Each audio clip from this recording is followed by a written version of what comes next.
नमस्कार साथियों, आज हम आपके सामने एक बहुत ही महत्वपूर्ण विषय को लेकर हाजिर हुए हैं और यह विषय है इजराइल और फिलिस्तीन वार।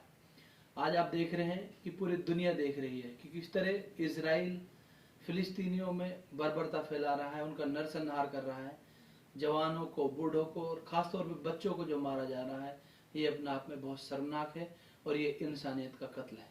आज लगभग 3000 से ज़्यादा फिलिस्तीनियों को मारा जा चुका है। अगर हम इसके इतिहास में जाएंगे तो आप देखेंगे कि ये इनका इतिहास है वो दूसरे विश्व युद्ध के बाद हुआ, जब हिटलर ने यहूदियों को लगभग 80% यहूदियों को मार दिया था। तो पूरे लोग ये कह रहे थे कि हिटलर इनको गलत मार रहा है। हम मानते हैं कि उस टाइम इतिहास में हम ये मानते हैं कि इंसानियत का कत्ल उस टाइम भी गलत था, आज भी गलत है। तो इन्होंने 20% यहूदियों को छोड़ दिया था, जो यहूदी अपनी जान बचाकर भागे थे, जो आज सो कॉल्ड अमेरिका और जो बहुत सारे ऐसे देश जो आज इनके इजराइल के हिमायती बन रहे हैं, उस टाइम इन्होंने किसी ने इनको शरण नहीं दी थी। वो अरब के देश थे, वो फिलिस्तीन ही था जिसने उनको शरण दी, अपनी जमीन पर बसाया। और आज आप देख रहे हैं कि जब 100% फिलिस्तीन उस जमीन पर हुआ करता था, आज लगभग 88% जमीन पर इन यहूदियों ने, इन इजराइलियों ने कब्जा कर लिया है। आज वो लोग अपनी जमीन के लिए लड़ रहे हैं, अपने हक के लिए लड़ रहे हैं। भारत का हमेशा से स्टैंड रहा कि जो जमीन इजराइलियों ने कब्जा की है, उस जमीन को वापस फिलिस्तीन को दिया जाए।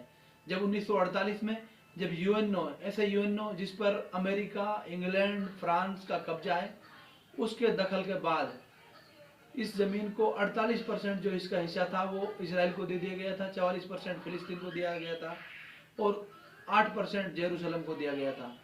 लेकिन आज उस पर भी ये इजराइल नहीं रुका। आज इनकी लगभग 88% जमीन को कब्जा कर लिया है। और जो इजराइल जो आज जो कर रहा है, जो हमास संगठन है, जो हमास संगठन है वो फिलिस्तीन का है। और वो इसलिए वो उसमें आया, उन्होंने कहा कि इजराइलियों ने मस्जिदों में अपने पुलिस वालों को भेज दिया, वो वहाँ पर बर्बरता कर रहे थे, वहाँ पर उनको पिटाई कर रहे थे, लोगों की नमाजियों के साथ भी वो दुर्व्यवहार कर रहे थे। उन्होंने वार्न किया था हमास के लोगों ने कि आप इस तरह की चीज़ें ना करो। उसके बाद ये नहीं माने, तो हमास ने अभी कुछ दिन पहले इजराइल पर हमला कर दिया, जिसमें लगभग 250 लोगों के मारने की खबर है और मरने की खबर है। ऐसी हम इसकी पुष्टि नहीं करते हैं, लेकिन उसके जवाब में इन्होंने इंसानियत का कत्ल करते हुए, नरसंहार करते हुए लगभग 3000 से ज़्यादा फिलिस्तीनियों को मार दिया, जिसमें छोटे छोटे बच्चों को भी मारा गया है। जो इजराइल का ये कहते थे कि हमारा आयरन डोम, जो इनका डिफेंस सिस्टम है, उसको भी हमास के लोगों ने जब उन पर वहाँ अटैक किया तो उसको भी फेल कर दिया था। आज आप देख रहे हैं जो ये जो झगड़ा है, अगर इसको हम देखें, इसका एक धार्मिक जो पॉइंट ऑफ व्यू से जो बात करते हैं, 35 एकड़ जमीन में फैला जेरूसलम, जहाँ पर अल अक्सा मस्जिद है, जिसको हम जो मस्जिद, जिसका मुसलमानों के हिसाब से बहुत बड़ा सवाब है। यहूदी उसको कहते हैं कि यहाँ से एडम, जो आदम अलैहिस्सलाम को जो अल्लाह ताला ने बनाया मिट्टी से, वो यहीं से उठाई गई थी मिट्टी। और बाद में इब्राहिम, जो हजरत इब्राहिम है, जो नबी हुए, उनके बेटे इस्माइल की जब बलि देने के लिए जो अल्लाह ने उनको भेजा था, वो भी इस जगह का नाम है यहीं पे, जिसको ये लोग जो इन्होंने ये कहते हैं, इनको टेम्पल माउंट के नाम से जानते हैं। और जो ईसाई लोग हैं, जो 3 धर्म के लोग, जो बात है, ईसाई लोग ये कहते हैं कि ईसा अलैहिस्सलाम को इस जगह से अल्लाह ताला ने चौथे आसमान पर उठाया था।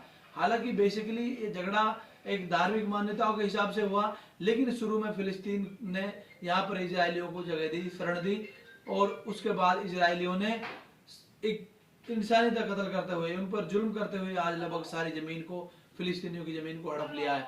और अब इससे ज्यादा बर्बरता ये कर रहा है, इससे ज्यादा बर्बरता ये कर रहा है कि वहाँ इजराइलियों की जो अस्पतालें हैं, उनकी जो स्कूल है, कॉलेज है, यहाँ तक बिजली घरों को उन्होंने कब्जा कर लिया है। और ये अब वहाँ पर ना अस्पतालों में इलाज होने दे रहे हैं, लोगों को मरने दिया जा रहा है।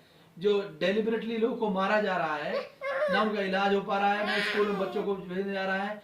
उनके सैकड़ों मकानों को गिरा दिया गया है और 3000 ज्यादा इजरायली के द्वारा फिलिस्तीन के लोगों को मारा जा चुका है। और ये पूरी दुनिया ये नंगा नाच देख रही है।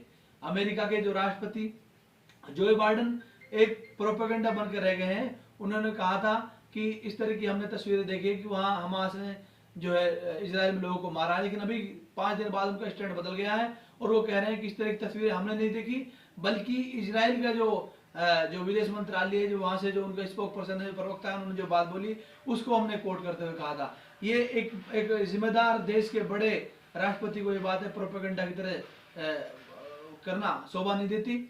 आज जो भारत के प्रधानमंत्री का स्टैंड आया था हमेशा की तरह विपरीत, जबकि अटल बिहारी से लेकर सारे प्रधानमंत्री, चाहे इंदिरा गांधी जी हो, नेहरू जी हो, राजीव जी हो, सबका संग ये स्टैंड था कि भारत हमेशा फिलिस्तीन के साथ खड़ा हुआ। और मोदी जी ने कह दिया कि हम इजराइल के साथ खड़े हैं, जबकि इनको जो इनकी विदेश नीति है ये चुनाव नीति से तय करते हैं, जैसे चुनाव। लेकिन अभी जो कल जो विदेशी जो प्रवक्ता है जो हमारे विदेश मंत्रालय का, उन्होंने वापस से फिलिस्तीन की वकालत की है। हम ऐसा उम्मीद करते हैं कि देश और दुनिया के लोग इसको देख रहे हैं और सब यूनाइट होकर फिलिस्तीन के ऊपर जो जुल्म किया जा रहा है उसके खिलाफ बोले। आप सबका दिल से धन्यवाद। जय हिंद, जय भारत।